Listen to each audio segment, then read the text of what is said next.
आं जोबोद गोजोननाय मोनदों, मोजां मोनदों। दिनै प्रथम आं बिटिसि बिसायख'थि गेलेनो थाखाय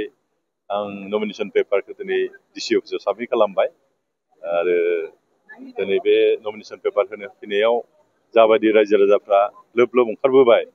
बे मोनसे प्रमान जे देरहासार जाथारगोन आरो जोंखौ खोथा होदों जों जुदि देरहासार जायोब्ला जोङो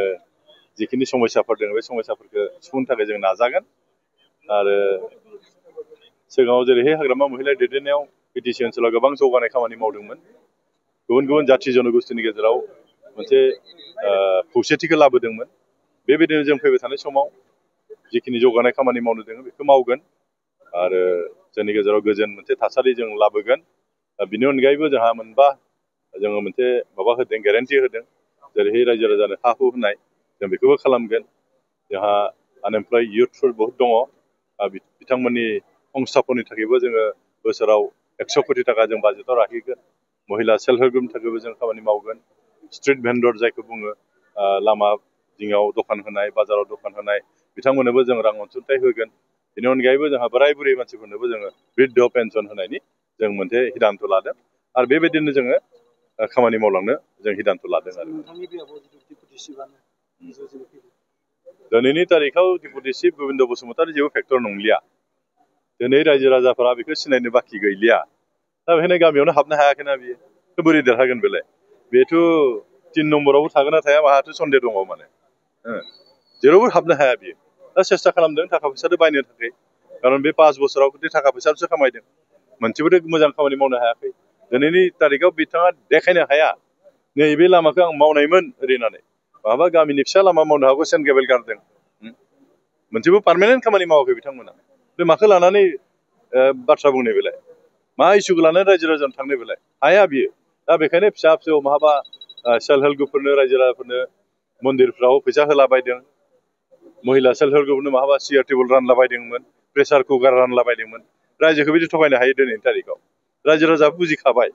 आरो लागोन बिथांमोननिफ्राय खिन्थु भोट होनाय नङा मानो होनब्ला बे 5 बोसोराव बिथाङा रावजोंबो देखा जाया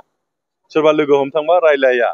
रावखौबो हेल्प खालामा दुखिया मानसिफोरखौ दा बेखौ सोर भोट होनो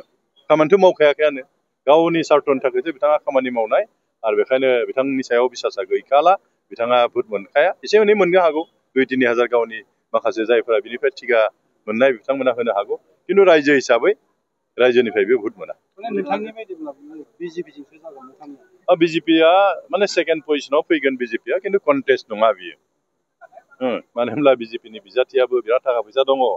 जों खोनानाय मथा बेहा देहानि गोबां असुख रायजो राजाफ्रा मिथिखाबायना हागोन ना हाया बे मावनो दानिया रायजो राजाफ्रा मोनसे आसा खालामो गावआ बासिगोन प्रतिनिधि बे प्रतिनिधिया जुदि एसेबो बाथ्रा जुदि बुंनो हायाब्ला खामानि मावनो हायाब्ला देरहानानै मा खालामनो बेलाय बेखौ बुजिजोबो ना गोरों जाजोब्बाय रायजो राजाफ्रा उपयुक्त माने बिजाथि नागिरो दानिया खामानि मावनो हानाय दा जुदि एसेबां देहा असुख थानाय मानसिखौ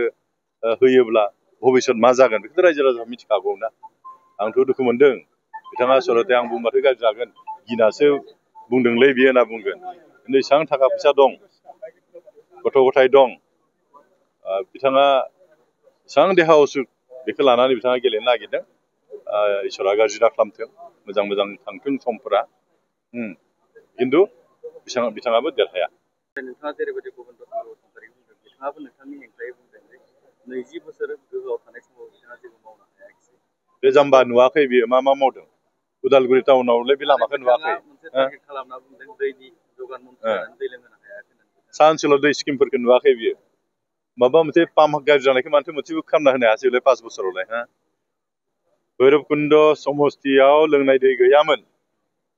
आं जेब्ला प्रथम एमएलए जायो बिथांमोना दै बिब्ला दै होनो हायामोन आरो बुंखायोमोन सारा जों लोंनाय दैखौ लोंनो हानाय नङा ओरैबायदि गाज्रि दै लोङोमोन दाथ' बेफोर जाजोब्बायना मा हायाखै होनना बुंदों गामि गामि स्किम जाजोब्बाय रायजो राजा बुंगोन ना बे मालाबाथ' मेसिनारि बुस्थुना गाज्रि जायो बेखौ रिपेयारिं खालामनांगौ माथो मोनसेबो रिपेयारिं खालामनो हाया बेलाय मानो मावाखै गावालाय बबे स्किमखौ मावदों बेलाय देखायथोंलाय आंथ' चेलेन्ज खालामगोन बबे मोनसे स्किमखौ गबिन्द बसुमतारी मावदों देखायथोंलाय बियो आं चेलेन्ज खालामगोन आं सेंसन खालामबोनाय गासै स्किम बियो जै आं जेनबाय बिनि उनाव मोनसेबो गोदान स्किम मावनो हायाखै बिसोरो जि गाज्रि जाना दं बे गाज्रि जानानै दं आंथ' गिदिंबाय थादोंना रायजो राजानि गेजेराव जोंनियावथ' पाम्पफोरा गाज्रि जालाबाय थायो भल्टेजआ खम डाउन जायो माने आप डाउन जायो बेनिखाय पाम्पफोरा एसे थाब थाब गाज्रि जायो बेफोर गाज्रि जानायखौ बनायना होनो हायाखै मोनसेबो रायजो राजाफ्रा लोंनायनि दैनि थाखाय हाहाकार जादों आंखौथ' आसा खालामगासिनो दं माला जोंनि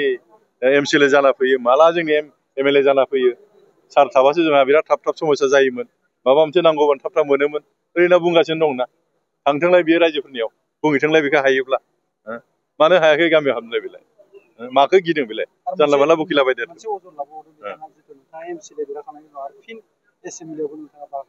गेलेगोन गावआलाय जायाखैफा गावआथ' डिपुटि चिफमोन एमएलएखौबो लाखिबाय मोननै बिबान लानानै बे जे खामानि मावनो हायाखै बेखौथ' प्रमान जाबायना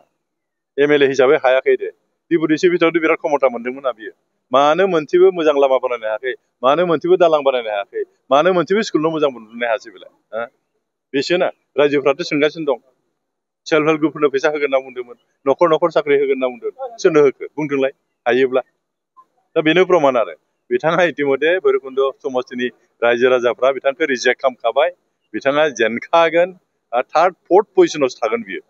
एबारनि बिसायख'थिया जोबोद नायथावना जागोन जेराव बारग' मन्त्रि डिपुटि चिफ आरो माने खाका कोटिपति भैरबकुन्द समस्तिया बयबो बुंदों बिराद नायथावना जागोन होनना बुंदों आरो बे नायथावना समस्तियाव आं जिहेतु सासे बिजाथि आंहाथ' पुरा आसा दं रायजो राजाफ्रा आंजों दं रायजो राजाफ्रा आंजों दंखाय आङो एसे दुगाहे बुंनो हादों आरो माने दा आं जेरावनो थांदों ओरैबायदि लोब लोब रायजो राजा फैगासिनो दं आरो ओरैबायदि जइन जागासिनो दं दैलि 200-300 मानसि जोंनि सुबुंफोर बिजेपिनिफ्राय इउपिपिनिफ्राय जइन जागासिनो दं आरो अब्लानिया जों बोरै देरहाया होनना बुंनो जों देरहासार जाथारगोन आरो देरहानो खम भोटाव देरहानाय बुरजा भोटाव जों देरहागोन आरो दाम्पार गारियाथ' खारबाय थागोन बिसोर खारबाय थादों माथो